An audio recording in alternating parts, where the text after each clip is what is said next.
Welcome to the Captain's Table podcast. My name is Paul, Berserker01, Batman Shelley, your humble host and space bartender at the Astropub, your professor on the Astro Historian, and your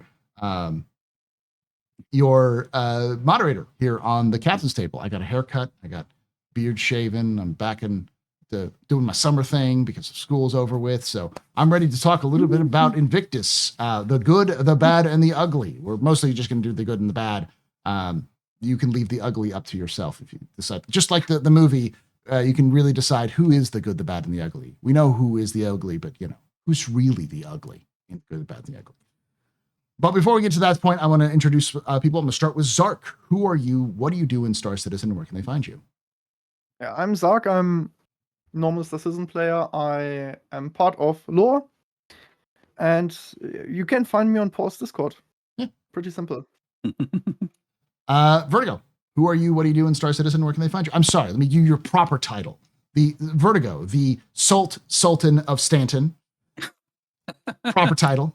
Who are you? What do you do in Star Citizen? Where can they find you? I'm AC Vertigo, Star Citizen content creator. You can find me on AC Vertigo here on Twitch, AC Vertigo on YouTube, AC Vertigo on Blue Sky, AC Vertigo on Instagram. We sample a lot of different content in Star Citizen, doing this, that, and this other thing. Whatever there's to do. Like they released the Hathor missions, we keep trying to do that. Contested zones, keep that. We're doing we're grinding through the Foxwell missions. The new Foxwell missions going on with that right now. So yeah, that's kind of the doing Invictus.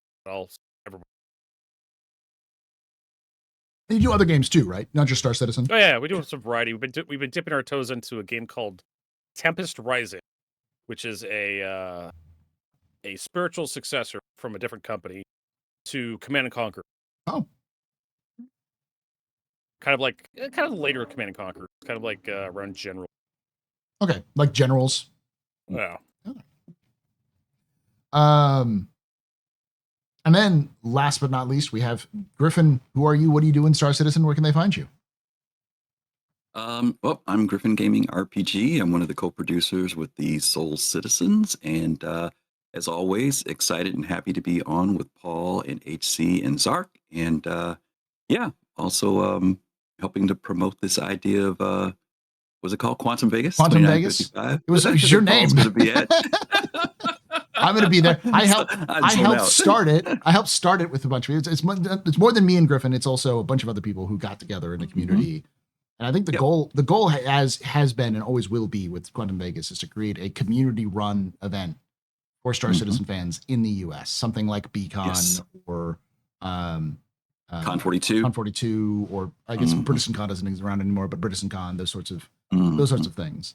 Where we can just get fans together and talk about stuff. In the future, we'll do crazy stuff. Like you have a sit down with me and we'll talk about lore with, and the ongoing story and stuff like that. Or you'll have, PvPers going up and talking about, tactics and those sorts of things. Paul, sitting down with you and talking about lore is a very bad idea because every one of us is conditioned to fall asleep if we hear you talking about lore.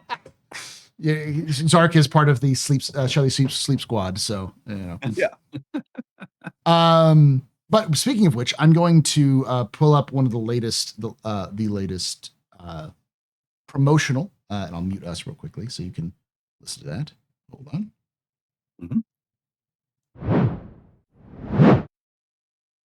Citizens of the Verse, get ready. This summer, the Ultimate Star Citizen Community event lands in Las Vegas. Join me Saturday, July 12th at Area 15 in Las Vegas, Nevada for an unforgettable day celebrating Star Citizen and the incredible community that makes it all possible.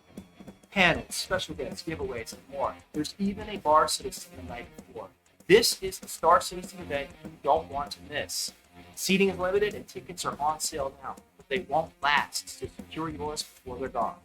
For tickets and information, visit quantumvegas.space and follow our social media on X, Instagram, TikTok, and YouTube. Quantum Vegas 2955. By the community, for the community.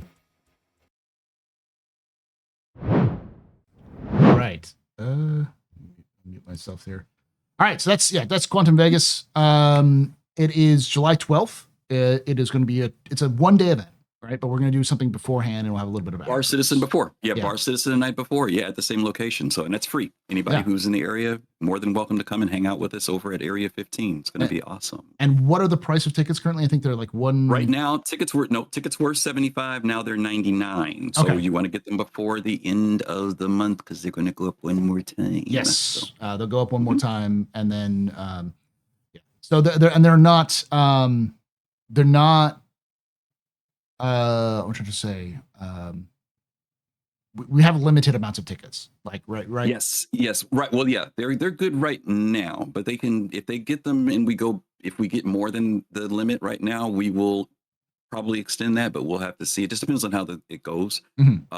It's a well, how can I say this? Yeah, yeah, there are tickets available right now. They're still good, but definitely try to get them before the 31st because, like I said, the price goes up after that. It's a full day event. We're talking about a 9-hour day. As you saw, folks from both our community and CIG are going to be there, and so it's going to be a lot of fun. We have over 30 giveaways that are coming just from CIG alone, which are amazing giveaways. And of course, there's stuff from Thrustmaster. In fact, Monster Tech has given us one of those, those $1,000 chairs, the CIG Star Citizen chairs. Yeah, they've given us that and some whole bunch of stuff. This is stuff a ton of stuff we're giving away. So we want folks to be there so we can give it away. Yeah, so, please do. Questions. Yeah. Quick question for the folks who can't be there, maybe because they're sitting across the ocean. Are you streaming? We're not streaming. We are only going to stream. We are doing something new this year called the Quantum Vegas Machinima Awards, which we are going to do that afternoon at 3 p.m. Vegas time. And for folks to be able to tune in and watch that, we're recognizing a lot of the machinima makers that have started from 2016 all the way through 2024, and we're giving awards to them. There is a voting out there for that right now too, which you guys can go to Quantum Vegas and you'll see that there's a thing to vote. You can see the different machinimas that have happened over the years and showing the evolution of that. And we're recognizing for some really special content creators who've done just really entertaining machinima work. So we are going to stream that for that 1 hour, the award ceremony, but the event itself, we'll probably have videos afterward, but we want people to come. If we stream it, folks won't come. And that's sad because we know there are some people across the pond who won't be able to be there. But also, if you can't make it and you want to donate to help support these community events, because they take a lot to do, there's also a donation page. So don't buy a ticket, donate. If you can't come, you buy a ticket, that's okay. But obviously a cut of that goes to the ticket people. So yeah, but if you want to support it, you can do that. We may or may not also be able to record some of the stuff that we're going to be doing and then post it up later after the event. But right, the whole idea is it's and the focus is, of course, CIG said they're going to be there, which is fantastic. But we don't know how many people at CIG. We know a couple people specifically are going to be, but it is an event for you, for the community to come in and talk about community stuff. So this is the first year, but we plan on doing it for many years to come.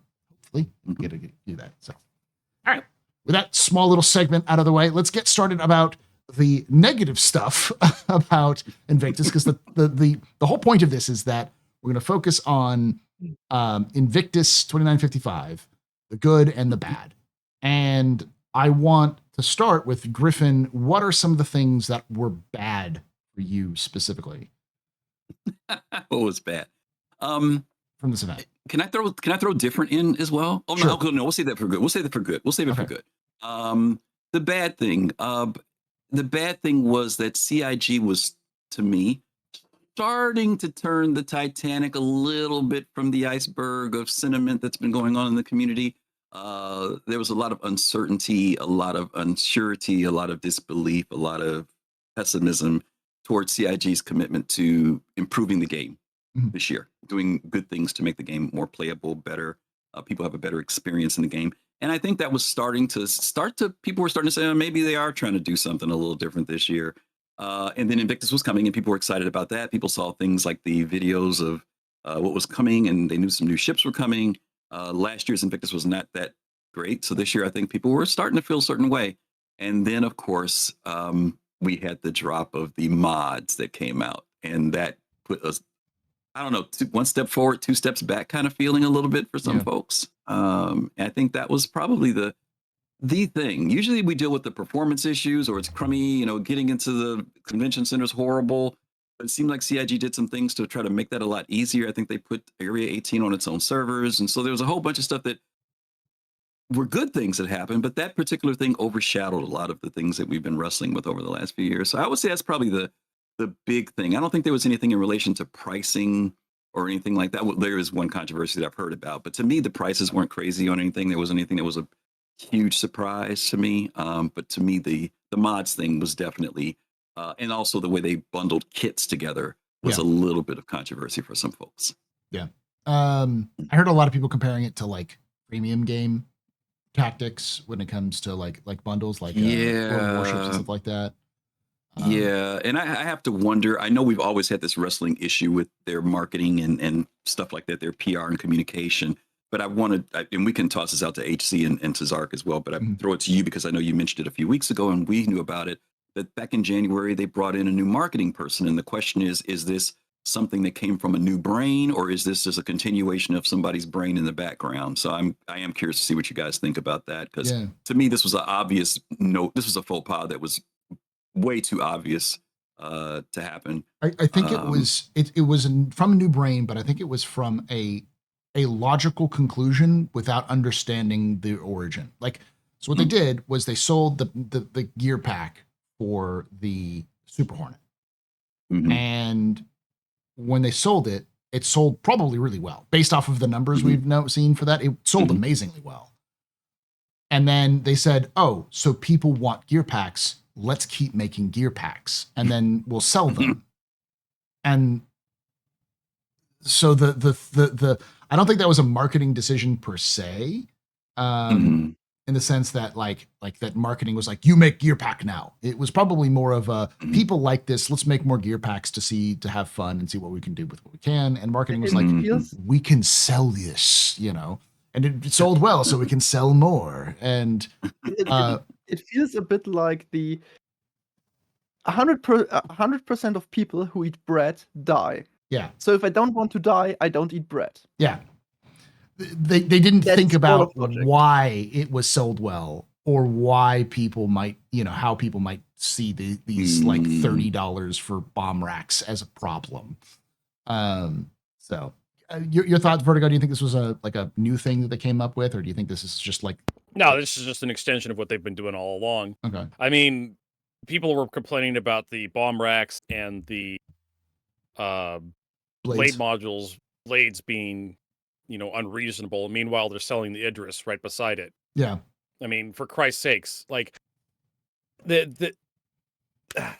can't be too crass here because it's too close. It's too soon in the podcast. Too soon in the podcast. Yeah.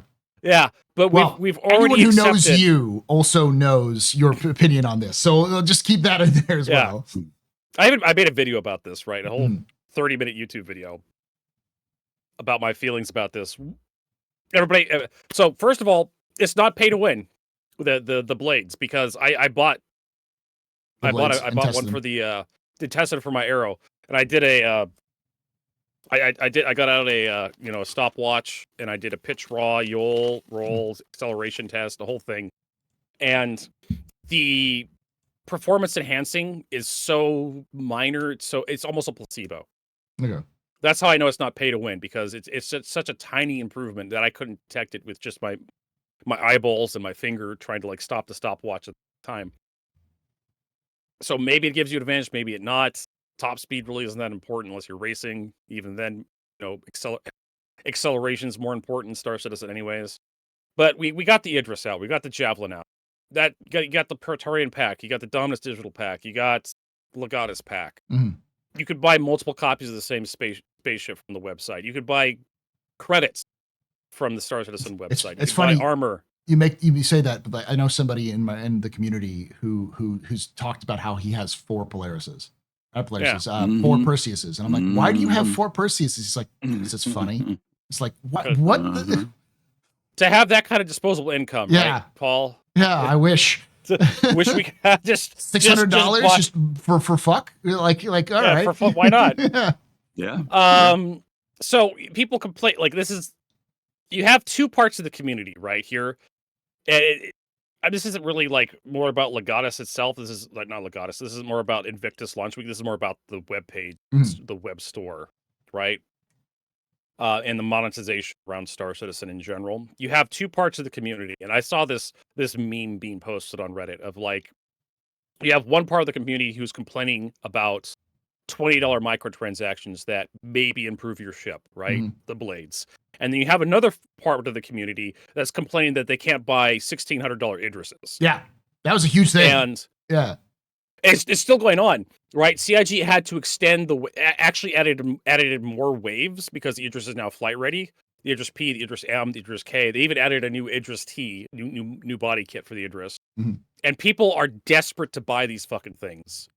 It's hilarious. Even my org leader Exodus, he melted a whole bunch of stuff to buy the Dominus digital pack so he can get an P and get the K upgrade kit. So it's Star Citizen, like it's the whales are winning. Okay. For those of you who want to know, Star Citizen is pay to win, and the whales are winning, right? And you have another part of the community who don't want to play the same game the whales are trying to play, but it's too late. I went to play the Polaris mission, the destroy the Polaris mission. Yeah. And you show up, and you see 5 Idris Ks, Mhm. and you see all these Death Star laser beams converging on the Polaris, and the Polaris just evaporates instantaneously. It's like, congratulations, here's a bunch of money and some script. Mhm. This new currency we got, these Banu bucks we got for you. And I'm just trying to extrapolate this, what I've seen with this Polaris mission, to the rest of the game. Hathor, contested zones. And we did that. We go to Hathor, and you try to do it with just a handful of people. I think I've complained about this before on the podcast. And a guy with an Idris shows up, and there's nothing you can do. Because the Idris requires a very specific counter, which is another Idris. Yeah. Basically. You show up with the Polaris, it doesn't matter. You throw torpedoes at the Idris. But anyways, there's some stuff about, like, there's kind of like my big negative right now around Invictus launch week. You have a part of the community who just does not want to play the gacha, what is the Hanukkah Star Rail, Zenzo Zero, Clash of Clans. They don't want to play that crap. Freemium sort of thing. Yeah. And that's kind of how Star Citizen's going. They're monetizing everything, and that's how it's been going since the very beginning. They're starting to expand the monetization stuff, and I wouldn't mind the server blades being sold on the web store with a value add like the skin. That's not a terrible idea. The one problem was it wasn't available in the game at the same time. Yeah. So you had this MechWarrior Online thing where you had real money purchases get it for a little while, and then by the time the plebs get access to it, it's been nerfed into oblivion. And then the real money folks, the yacht club people, the people with money who are in the country club, not me, the poor motherfucker, they get to have all the fun with overpowered bullshit until CIG gets around to, like, nerf it. And then I get my hands on it. It's just a giant pile of shit. I'm getting Goodwill Salvation Army hand-me-downs from the country club motherfuckers. Mm-hmm. I have very strong opinions on this. I knew you would. When you said you'd be able to come on, I was like, this is going to be, I'm going to let Vertigo go. I'm surprised you were able to hold back this far. Yeah. But we've had the Idris, we've had the Javelin. The Idris has been a problem that's been coming for 12 years. Ever since CIG first offered the Idris M up and the Idris P up for sale, this has been it's basically like being able to sell a fully leveled, fully geared World of Warcraft character from the very start. That you have to wait a couple years to get access to. And suddenly, finally, you snap your fingers, Thanos snap, and suddenly into existence, a whole bunch of new accounts just have high level, max level characters. They just show up one day on the server. Mm-hmm. That's basically what the Idris is. It's just this really high level piece of gear that is really difficult to deal with. And a lot of people have it because right now, the Idris just released and everybody's playing with their Idris. Mm-hmm. So you see it everywhere. So that's kind of one of the problems with it. We only have 2 solar systems, and the entire player base is concentrated around whatever activity just released or whatever activities just is worth doing. I could go on, but other people should probably speak. So like mostly it's what your negative is more which it's funny because I would say the Idris being released is a positive, but you see the Idris being released. It is a positive. But it's also a negative. It's also a negative. It's people paid money for the stupid thing. Yeah. it's nice that CIG finally pulls their heads out of their asses and gives it to them, right? Mhm. Because customers wanted this thing, so they gave it to them. Unfortunately, this is also a case of giving people what they want is probably not the best gameplay decision ever In the world. current state of the game, at least. Yeah, it's the current state of the game. Yeah. So you have like, yeah, people got what they want, and yeah, we're getting what we deserve too. Zark, negatives of Invictus. What do you not like? So the first negative thing I had was my own fault because I am a reasonable human being working on logic. A person who knows that Asgard is the home of of the gods. gods. So you thought it was But going to be why- a capital ship. where Valkyrie descends from to bring the fallen warriors back to Valhalla. Yeah, Anvil never gets any cool stuff. We get trade Yeah. ships, we get transports, we get ground vehicles that suck in the game And- that shouldn't suck. We get, I mean, I've heard about a Valkyrie variant like December, January around. Mhm. So I had no trouble believing, okay, there's a Valkyrie variant coming. But considering everything Anvil does, I was like, okay, the Valkyrie Max, the Valkyrie Brunhild, whatever. That they name it Asgard is like, I don't understand it. CHE's bad at naming things. Yeah, but it doesn't. Anvil itself usually has fitting names for everything. Sure, typically, yeah. Yeah, so okay. Aside from that, I say the start of Invictus was a roller coaster. We had good parts we come through to, then the negative parts.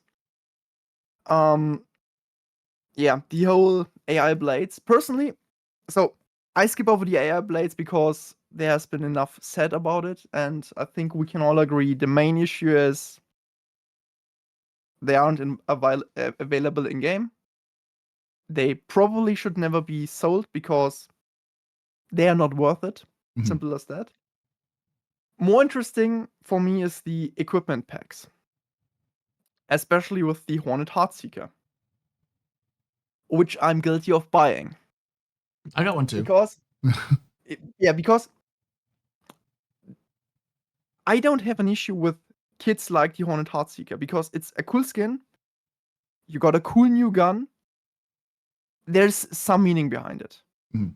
If they bring out, for example, the Gladiator Squadron XYZ, Yeah, where you have 214. bomb racks, You know, yeah. 214, you have bomb racks, you have a cool skin.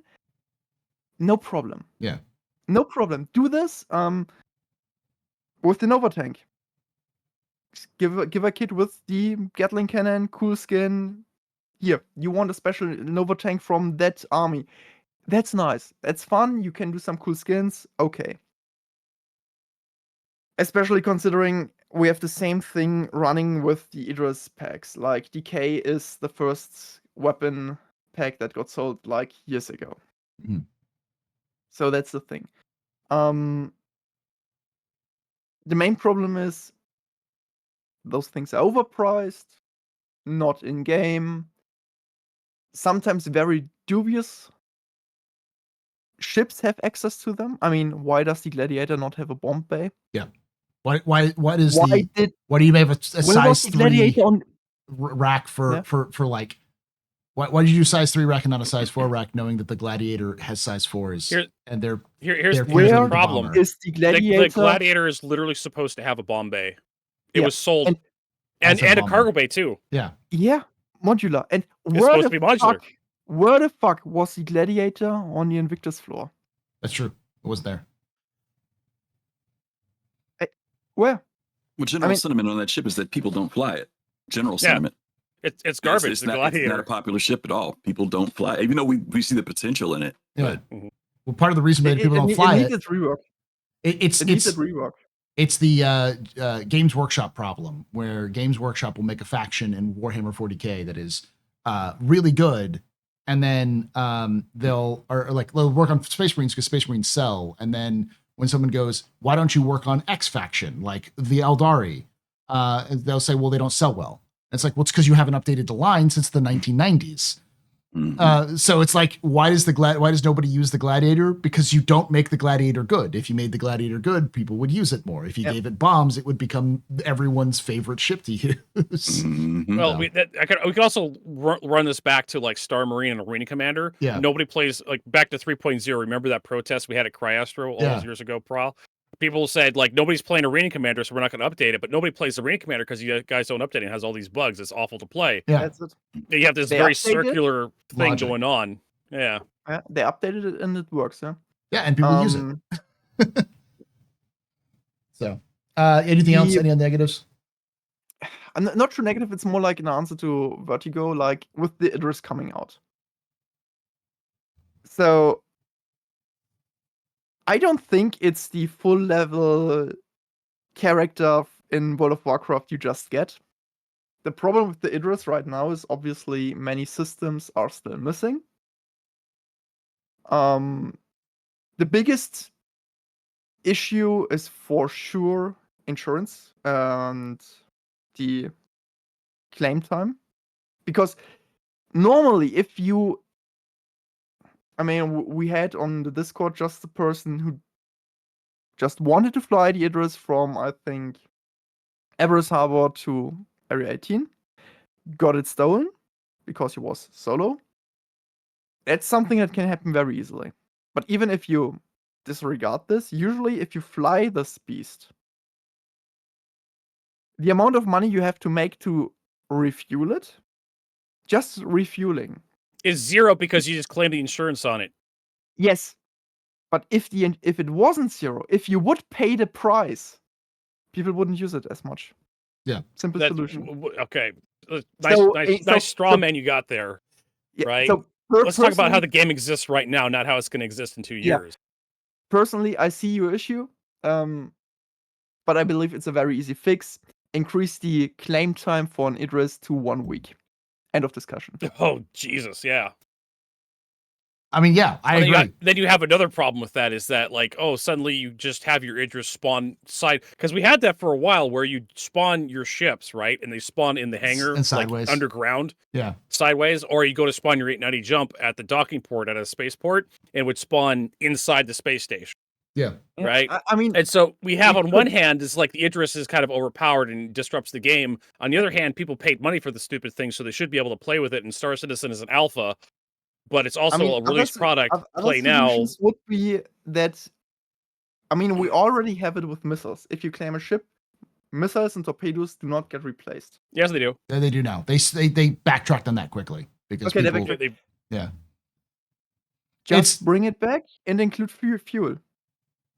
Not include fuel. They personally they need to be harsher with all those things.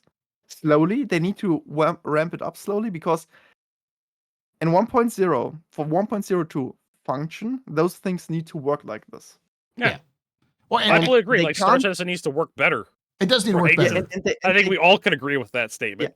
Yeah. But the thing is, they can't go, okay, you have 0 consequences, no, you have 100% consequences. Yeah. This does not work. People will throw a pitch fit the second that it gets put in. You have to slow... It's like boiling the frog. You slowly have to increase the heat. Yeah. And what the Idris is the perfect ship for to start doing. Well, the question is, when do you start doing it? I remember the first time they did increases on insurance and everybody had a cow. We all know what the game is supposed to be, like HC was saying later on. But how far away is 1.0? Is 1.0 a year away? Is it 3 years away? There has to be some point where they incrementally start to get the people to realize that the game is going to change dramatically when it comes to reclaiming. The economy's not there. You know, people still base money on numbers right now. Numbers change all the time because we just don't really have a real economy. Yeah. So, your point is well made. Your point is well made that it needs to be brought in. It's just when, because they need the analytics of people playing those ships. We need, unfortunately, the Idrises, those 5 Idrises that HC was talking about earlier are part of testing for what the servers can handle right now. We can't wait till we have 8 systems in and start dropping 5 Idrises in an area. So it's frustrating for gameplay, understandably, but it's also a part of what CIG needs to do to make performance get better, to make start raising our numbers of people that are playing in servers. All that is a part of the painful process of what we're doing right now. Personally, I'd say probably the best time to increase the heat and the level of consequences would be at the end of the year when they've done their 1 year of stability and the Yeah. game runs accordingly. There's never going to be a perfect time I mean, for it. Is the No, problem. never and- is. And so Right. there will always be bugs, even when Yeah. and they can't introduce it in beta, because if they started at beta, they can't have enough testing time for Mhm. it, because they need to also Mhm. have the testing time to like figure out what's the right balance of like, you know, people can shriek all they want about an Idris taking a week to come back, but it's like, does this make sense? Does it work? Are CIG seeing people use the Idris in the way they want them to use it? Because it's all about trying to subtly massage players to get them into the gameplay, the loop that they're trying to get them I mean, into. the one thing that they've CIG could built do around. So, to get the Idris into a game state where, and I said this with the Polaris, is just remove the automated PDCs from shooting at Yes. ships. they should have done that. Just make automated PDCs only shoot missiles, torpedoes, and bombs. Done. And now the Idris is suddenly requiring crew, as far as, which it should require. Same with the Yeah. Polaris. as far as I'm aware, they are they are doing that, or that's the goal. That's just like, as Griffin said, that's kind of the purgatory of Warrior was the citizen. They need to test those things. Yeah. And they can be fun, they can be awesome, they can be frustrating. And then CIG the decided to release PDCs the Idris T kit, which has missile PDCs. Yeah, and the PDCs are exactly that. The PDCs aren't supposed to fight against fighters. They're supposed to target ordnance only. And maybe if one fighter comes too close, they can do a bit of damage. That's all they're supposed to do. But they didn't know how strong they were in the beginning, so right now they are overpowered and they are rebalancing them, and who knows how long the rebalancing takes. Maybe it's the next patch, maybe it's the end of the year, but it's they already stated that they will reduce the power of PDCs. All right, I'm going to say my general negative is the same as everyone's going to be, which is I think it's interesting because I think we all have different takes on the same problem, which is the whole sales thing. Because like I have come to the realization that I do not believe that CIG can continue their current monetization policy at 1.0, and Mhm. they can't keep selling chips. It's not something that the general public will accept, and so they need to find a way of weaning themselves off of this process. Because I don't agree with your statement at all, Paul. I get it. I understand. This is not something that everyone's going to agree with, but Yeah. I think if CIG is seeking to have a healthy community that is able to keep their lights on, they need to rely more on microtransactions hmm and less on macro transactions. I don't think And- they're going to go that route. They've made way too much money off. I know, but I think the problem is that that's what this sort of sudden revolt of citizens of backers over this last week has really been about, in my opinion, is more of what CIG is doing is they're going, okay, we're going to do microtransactions, and their microtransactions are still $30 and it's like, that's way too much money for what you're asking for, especially Yeah. since you can earn it in game the next patch. Like, so there needs to be what CIG really needs to do is restart their cosmetics team, because their cosmetics team is probably just a handful of people who are just doing basic stuff like the ships, but there's no like customization. Like they started with the 300i where they tried to do that, and that basically fizzled out and died. The naming of ships is basically fizzled out and died. Like the systems that they were replaced, the features, whatever team they had in place for that is gone, or they're busy with other things, not that. And if CIG wants to continue to do these sorts of things, we're moving into those microtransaction policies. They need to actually put energy and resources into those teams before they start doing it. Because I do think that as much as people hate microtransactions, if you saw a cool skin for an armor you wear, and you could just mix and match, you could apply that skin to the armor instead of having to buy a brand new armor. People would buy that skin for $3 or whatever, because that's nothing. But they probably wouldn't buy it for $60. But CIG's current metrics, that's what they'll do. Yeah. They just like special exclusive skin that you have to buy the entire armor pack, and because it's an armor pack, we have to increase the price because it's going to give a little bit of an advantage. So we're going to charge it for $60 for a skin. That's like, okay. I mean, I mean, they don't have to go too low with the prices. If you take a look at Final Fantasy, for example, you pay your subscription of $12 or something, and you can still buy skins. You Mhm. can buy single skins for only shoes for $3 or something. You can get the whole outfit for $10-15. You can buy special mounts, all those things. And I'd say you can even skip certain leveling parts because the story is so boring, apparently. And the prices range between, I say, $2 and 30 something. Yeah. So you have a spread, and the thing is not, and the issue is not the price, because if there's something I know about gamers, no matter what they play, if the product is good, you spend money on it. It's that simple. Mhm. Yeah, it's But- it's Helldivers 2's Yeah. battle passes. Like they're gold For standard in example. my opinion in terms of monetization. They're $10. And- You can earn it in game if you want to be able to get them. But like you never it's just enough where like you could get one if you really grind. But it's also so cheap, it's $10 that it comes out every like 3 months. It's like, what's $10, especially in this economy? What's $10? That's like, that won't even get you a meal at McDonald's these days. So, Yeah. you know, I mean, But go ahead, Griff. yeah, go I ahead. was going to ask a question. I mean, would it have been, I know this is the resolve that Xylo brought up later, but wouldn't it have been just better if they had made these items, these mods, either available for cash and also available in game right off the bat? And the reason why I'm saying that is because there are plenty of people who play this game who don't mind grinding for something. Yeah. There are plenty of people in this game who want to pay for it because they don't want to grind. And to HC's point, it wasn't that dramatic of a difference. And even if that word had started getting out, there may have been people who would have said, oh, well, it doesn't make that much of a difference. But then there are some people who are completionists who want every freaking thing in the game. Yeah. So I saw some people who were writing this up. That, I started seeing the thing, this CIG must be running out of money. That's been the new thing that I've been seeing spin now because they're doing this. And it's like, what are you getting that from? They've been running out of money for the past 9 years.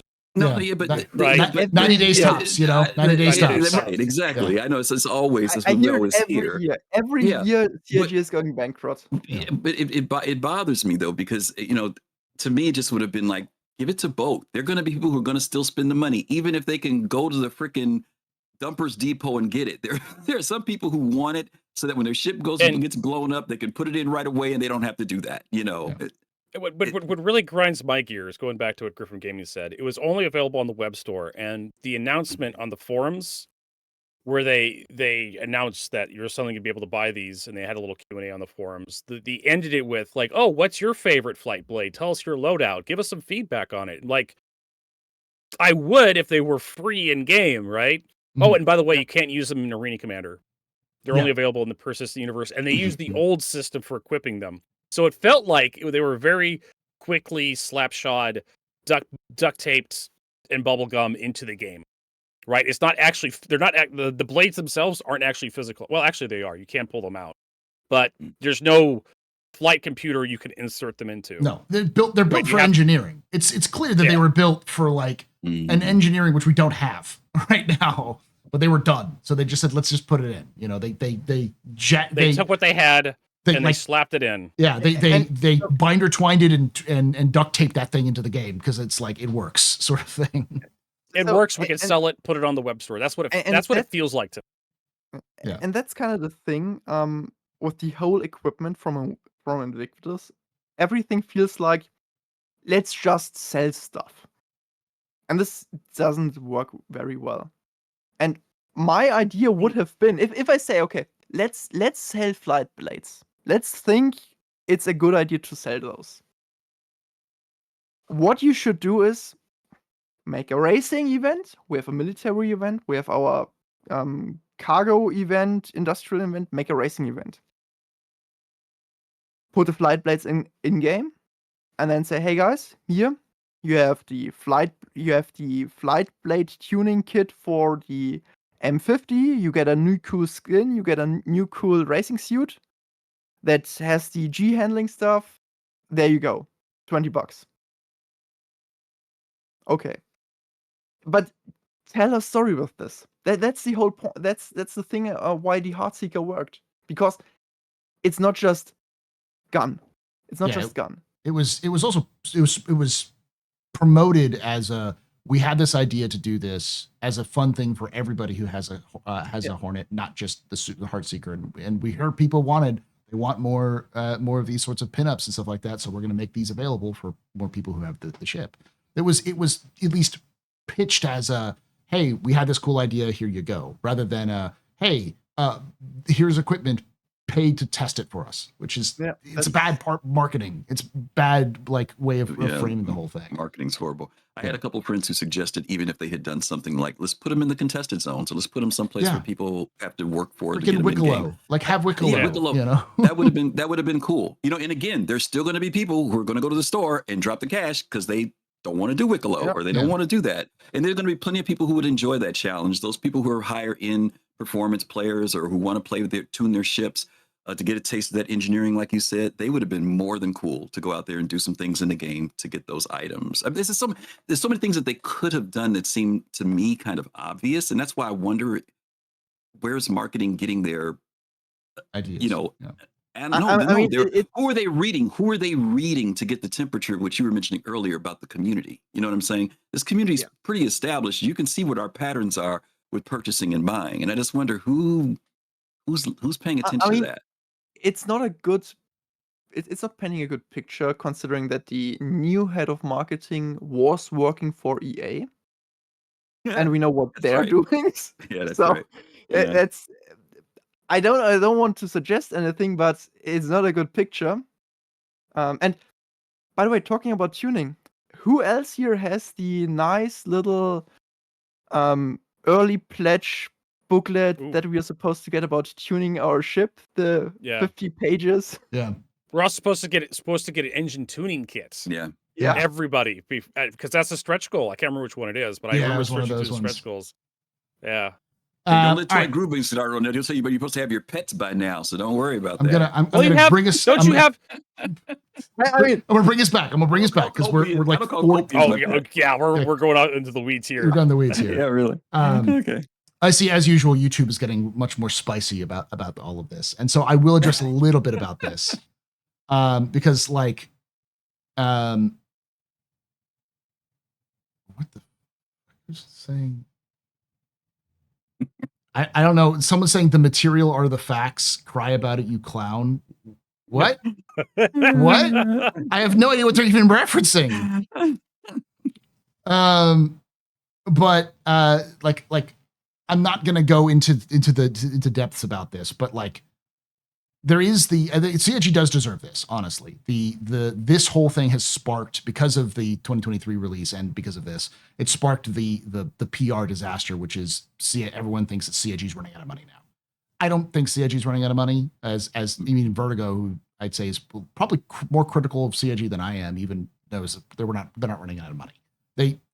As of right now, CIG has made $21 million this Invictus, despite the bad PR, and their best Invictus ever was $25 million. So, and they still have this today weekend to go. and Drake Day to go. They're going to break that record. And CIG is currently at pace to beat every single year they've ever had in terms of money. They're over $50 million this year alone. And there's no indication that's slowing down. So CIG running out of money, based off of any of the sources I've talked to as well, seems an insane idea. There is definitely a conversation about, can CIG keep this up? And I don't believe they can, but that's a different conversation from CIG is closing tomorrow. And this is all some sort of desperate attempt to get money. Because if you look at the actual funding statistics, that doesn't seem to be the case. Whether you like it or not, that's the reality of the situation. Yeah. But they released the Idris and everybody's complaining about not being able to buy an Idris. So of course, funding's going through the roof. I mean, it feels like twice a year, every year, we hear about CIG has no money left. It's Yeah. It's always like in spring, summer, it's like, oh, they don't have any more money, and then it's always around IAE. If they don't make so much money, they have to close down every year.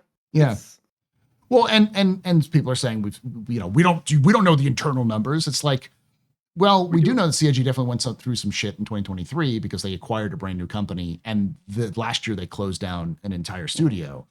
But saying that CIG is going bankrupt because they closed their most expensive studio is not exactly logic. It's clear the reason why they closed down LA was because LA, for those of us who've been in the know, have known, or who followed the project, have known that LA has become smaller and smaller and smaller. Mhm. For the Yeah, last it was the writings on the 5 walls years. for a long Yep. time now. It's just expensive to be there.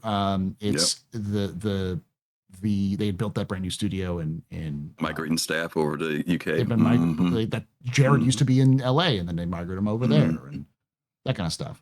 Frankfurt, they also bought a whole Last company, I think 2 floors or something in a new and building. Frankfurt, yeah, they both Yeah. brought two the whole time. So, like, and we also know their financial reports. Like, they are doing fairly okay. Yes, they lost $20 million in 2023, but they were making, the year before that, were making more money. And they'll probably come out with a financial report in 2024. Probably bad, probably not as bad as 2023. Yeah, those weren't really losses either. Those are losses that were attributed to some other things they had to do for the business. People overblew that losses thing way more than it should have been. And then you have all those taxes and write-offs and whatever else you can do. That they've got on tax credits and some tax stuff. But that being said, CIG deserves this reputation currently that everyone thinks they're going out of business because they set themselves up with this. This was just a failure of PR. And the problem about this is my negative, and we'll move on to the actual positives, is I believe that this is going to hurt the game more in the distant future because, as I said in the video that I did on Thursday, human beings like to categorize things. For good or for ill, we love to put people in boxes because it's easier for us to process what's going on. So EA is the box of bad company. It is evil company for gamers because they do X, Y, or Z. Ubisoft is bad company because of X, Y, or Z. It doesn't matter if an individual developer inside Ubisoft or like a small development group inside Ubisoft does really well and produces really well good game. Someone will say, Ubi bad, me no buy bad because Ubi, fuck Ubi, and the same thing happens with EA. My experience with people talking with people who worked at EA, they are not a bad company to work for at all. For everyone I've talked to who's worked for EA says they're really good overall. There's definitely issues on the upper end, but overall, there's not as much problems. There definitely is some issues when it comes to how do you keep your studio open, and EA may push people to do more things or reward people who do things the way that they want it to do rather than punish people who don't. So but it doesn't matter. EA bad because we think EA bad. So CIG has this problem where they've put themselves in a box of we're going out of business. We're desperately clawing for cash. And that box is really hard for them to crawl out of. And it's going to mean that gamers who might want to play the game go, I don't want to pay for a game that might collapse in 2 months. So why should I buy this game? I don't want to get invested in a game if I think, especially an MMO, if I don't think it's going to be around for a long time. That's the problem. That was my biggest issue, is that it's more about a confidence issue than it is anything else. It's not really about like selling power or anything else like that. I could see why CIG was doing it was because they were just like, this has worked in the past. Let's do it again. The issue is they've misread all of the signals and have now put themselves in a box that's going to hurt them in the longer term rather than the shorter term. That's the issue. Sorry, go ahead. Not sure about that, Paul, because one thing we can't forget about this is humans have a short memory. Yeah, that's true.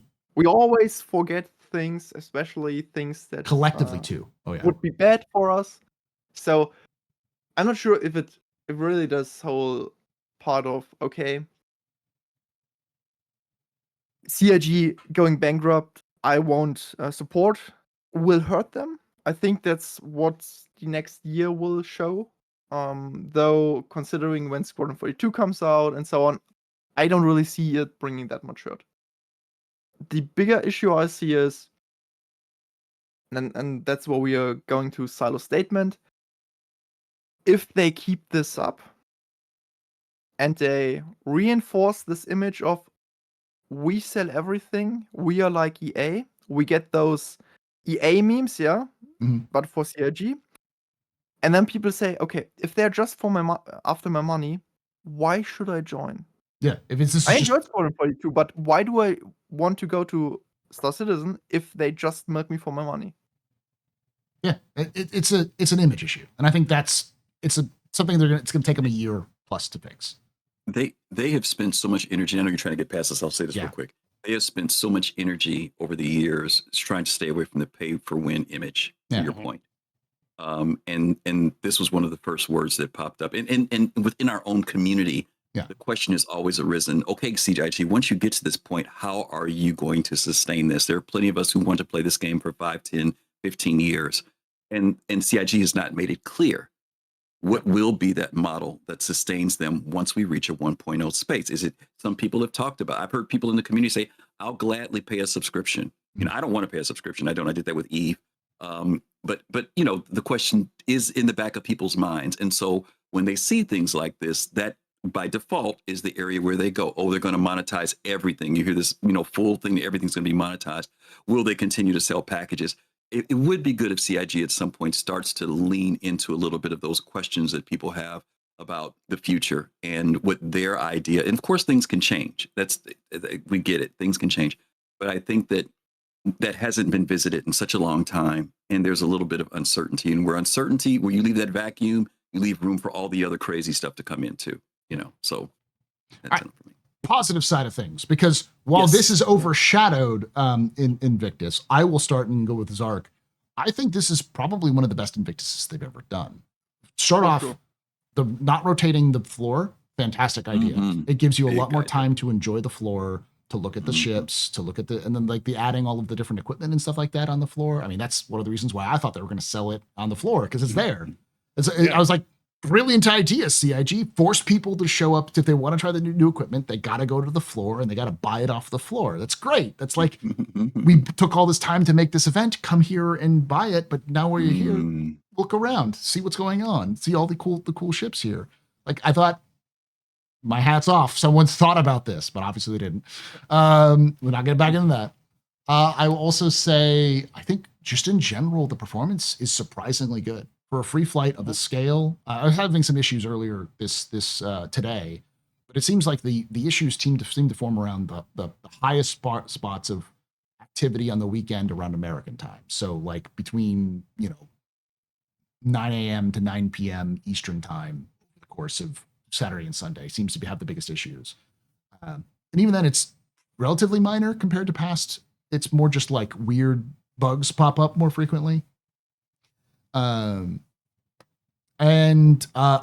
Idris, I did not see the Idris coming. I've said this many times before, but the fact that they just released the Idris instead of doing cheeky little like we're gonna release it, like the only thing that came out with these leaks, I was like, that's great. That's great. So many people will enjoy the Idris now. I don't have an Idris. I know people who do. I've been on the Idris. It's neat. It's nice. Yeah. And I'm glad that people finally get a hold of it. And it's a big step in the game's completion, because now people go, oh, this is becoming a game. Because CIG's always said that they weren't going to release the Idris until they could get 2 Idrises in the game at the same time fighting each other. And now we're seeing like 16 in the game fighting a single Polaris. But then at the same time, like I just did the hunt the Polaris mission with 3 that were flying around like laser beaming it to death, and I had 60 FPS. It's just like performance is fine. So it's impressive. I think overall this is the best Invictus as a player of the game. Worst Invictus in terms of other things, but generally, and of course the funding is great. Like I just said earlier, they made as of right now, they've made $21 million in May alone, which means they beat the best year for May, which was 19 million, and the best May ever is 25 million. So they're only 4 million away, and they have 3 days left. Well, they have 5 days left. So Anyways, Mhm. Zark, positives. What was good about Invictus? Yeah, well, since you talked about everything, I can just skip my turn.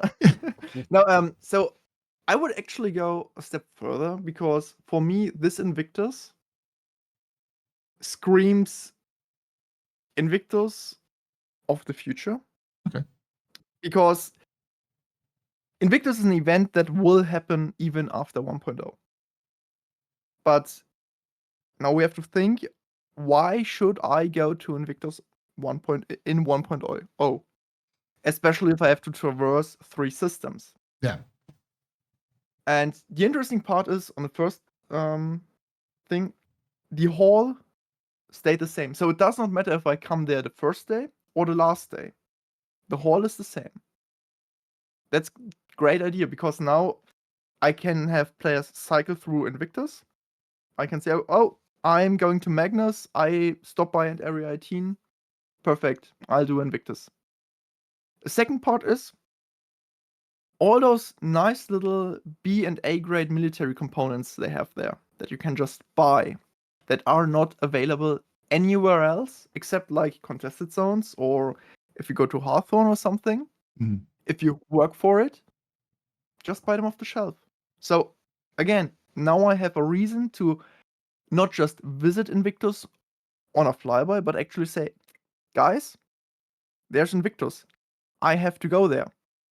I bring my C2. I bring my Banu Merchantman. I fill up the cargo hold. Mhm. I buy hundreds of those components, as much as I can get away with. And then I sell them in Pyro or in Nyx because people want those components. And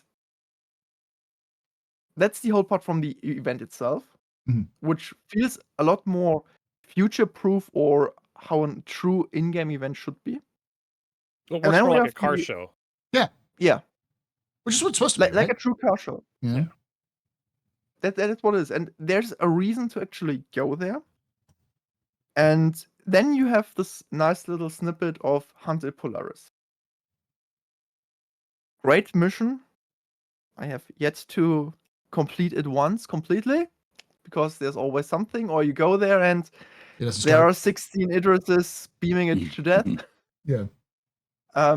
But those sort of ideas, especially considering the new technologies that come in, I mean, that's not necessarily Invictus, but the information we got on Con 42, I'd say, are also very positive for some reasons, like the doors that only open if you have the right clothing.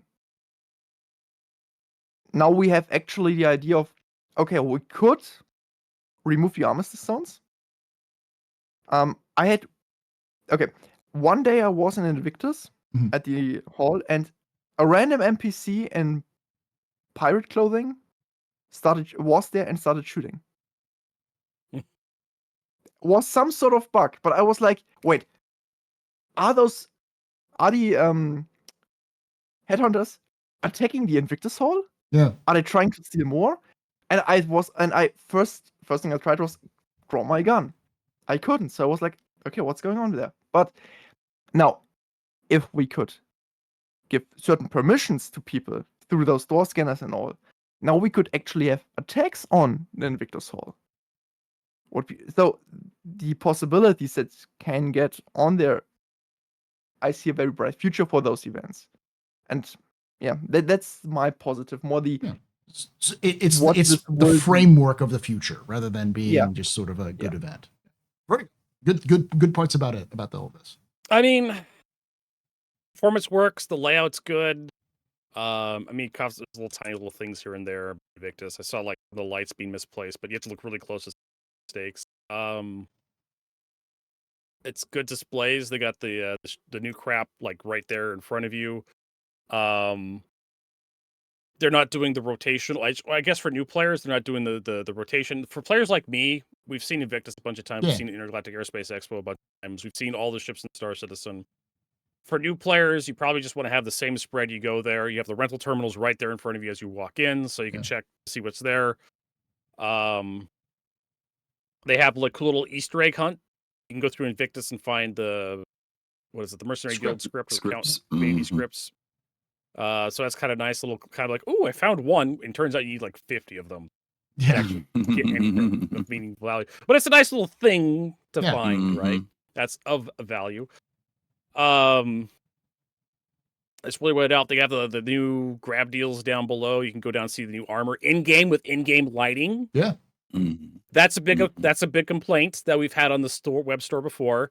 CIG sells paint. You buy them, you don't know how exactly they're going to look in game. I remember my org leader Exodus bought he did Pirate Swarm, and he got the Pirate Gladius skin, and he thought it would be red, right? It looked red on the web store because of the compression and how small it was. It should be red. So he takes it in game, he spawns it, it's orange. And he's just like, what?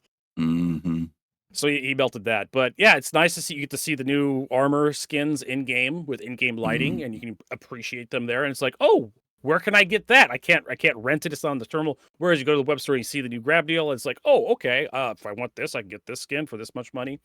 So that's kind of cool. You actually get to see, walk around, play with it before you buy. What else? Hunt the Polaris, kind of cool. New capital ship out there. Pew pew pew. Shoot at it. That's kind of tied in with Invictus. Kind of some lore, a little bit of lore tie-in going in there, I guess. Paul, I know he likes that kind of stuff. More lore in game. I love it. Anything else? Or? Can't really think of much more.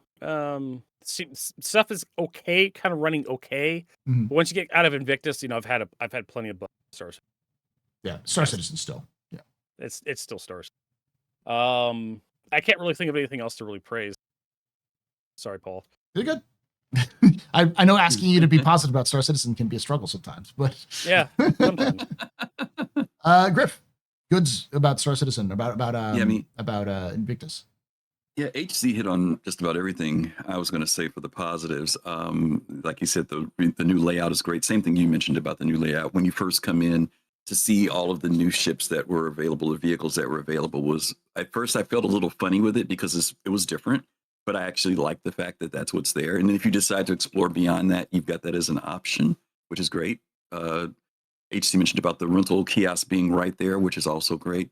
I'm going to do the same cry I've done every year for probably the last 4 years about Invictus, is that I want Invictus to be interactive more. Those tables that are set up as UE naval tables, to me, we should come in, and because we know there's going to be some type of event like the Polaris event, go there and sign up. Have something there that makes you feel like the little NPC stand there and say something to you like, welcome, hero, something crazy, but just start making the place feel alive. It's great that the NPCs are there and they're not as wonky as they were last year, but I would love to have that UEE thing, that lore aspect of it really be there. I'm signing up, and maybe because I signed up, I get certain briefs or certain alerts that come to me in the game that other people maybe get later if you don't go sign up. And I liked also what Zark was saying about the future. What will be the reasons for why we come to those events? And I think that there's going to be one of the things that CIG says they want to do is always give people options. If you want to go to Invictus, you go. If you don't want to go, you don't go. And I think that that's the thing. Just make sure that there are options that are always there. Do I want to travel? Maybe if they make it worth it, it's worth me traveling 7 systems over to wherever they're having it that year to a convention center. Yeah. So it's going to be on them to make it reasonable for why I want to go back. I used to want, when they had how the fleet would travel to the different stations each time. Oh yeah. My thing was, hey, make it so that you sign up. That means when the fleet's moving, you go out there and escort them. And then all the bad guys that want to attack the fleet have a battle to protect the Javelin until it docks into the thing. Things like that.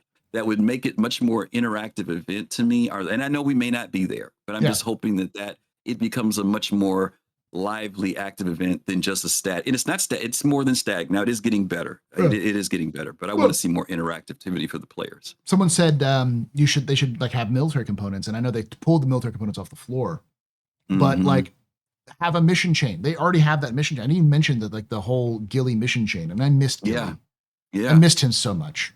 He's such a sign up for Gilly. Sign up with Gilly while you're there. You know what I mean? That'd be cool. And then like the end of that chain, at the end of the Gilly chain that for UEE, the Invictus week is you get a t-shirt that says Future Navy Fighter Pilot. And it's like, that's neat. Yeah. That's cool. Yeah. I like that. It is. Plus skill script, stuff like that. But you could easily do the same thing where like you go off and do a mission, And then at the end of it, you go to the floor hall and you report back to someone, and they're like, hey, Yes. maybe even Gilly in person. It's like, hey, what's up, kid? Good job. Nice. Here's your, here's your, make sure to check your inventory because we've got yourself, a brand new, Yes. military grade fighter pilot. It'll be type stuff. delivered, right? Yeah. That's cool. Something like that, where like you still have to go down to the event and talk with somebody, but you have that sort of stuff now. So yeah.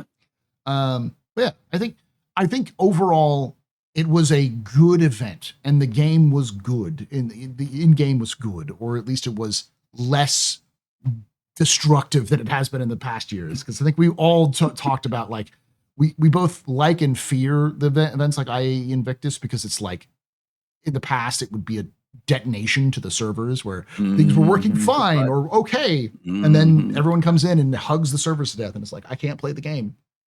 Yeah. It's all these. There was a little bit of nervousness. Yeah. There was nervousness like a couple days out. You know what I mean? Whether things were going to be okay for the free fly and everything to happen, not getting hitched up, because was it back in January? It was the last one they had to cancel, right? The last free fly they had to push off. So, but I was glad to see that they pulled it off. The game's fairly stable.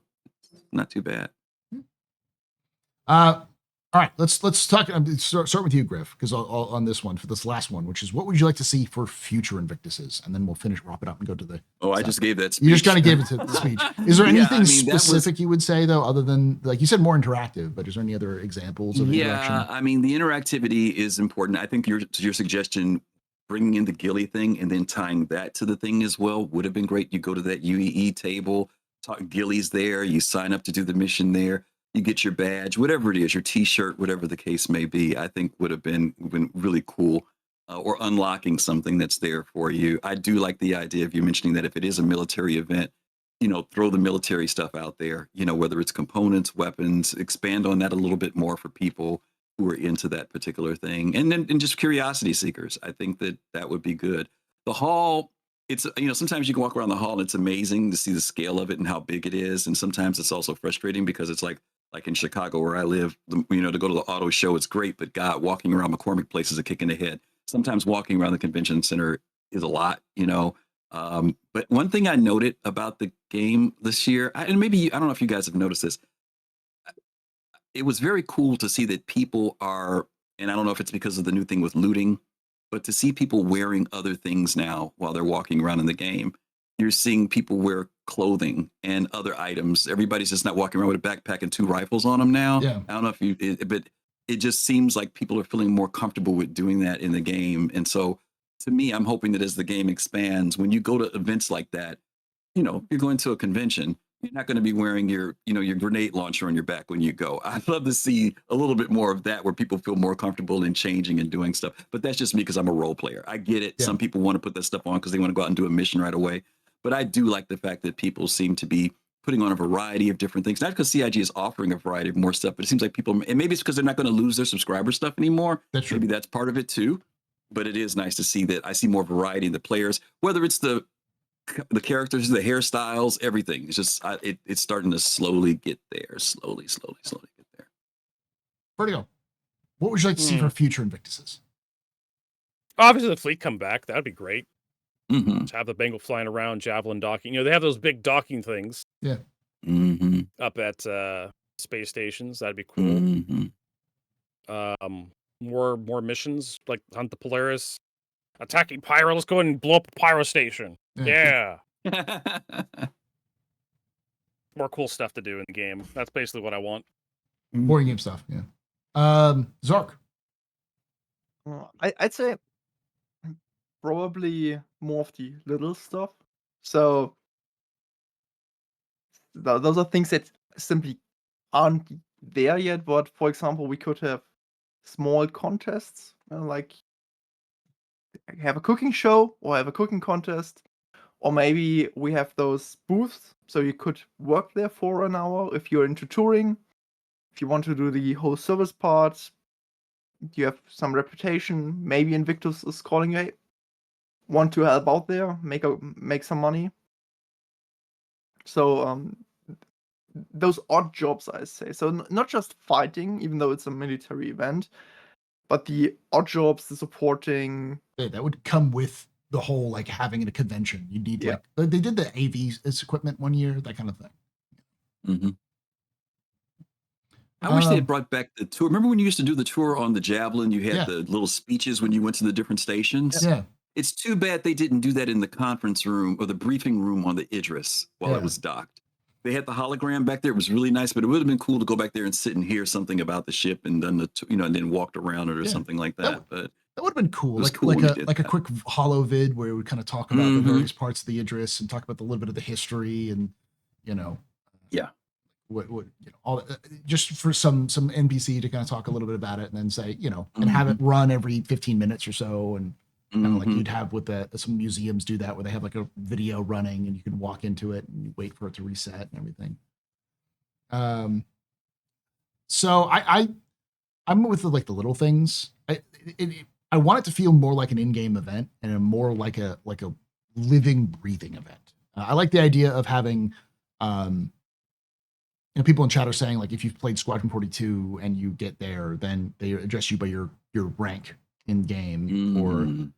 something like that. Maybe a little bit something extra for it. I'm also like the idea of like food, like deliver food because there's now more need for food and for other things to the convention center because they need food and drink. So you go process food in over there. And I like the idea of just having just more global events alongside an event like that. Even if it's something you can just reuse. Like I've always joked about how they should have a wing of the hall that's just a Nerf gun fight.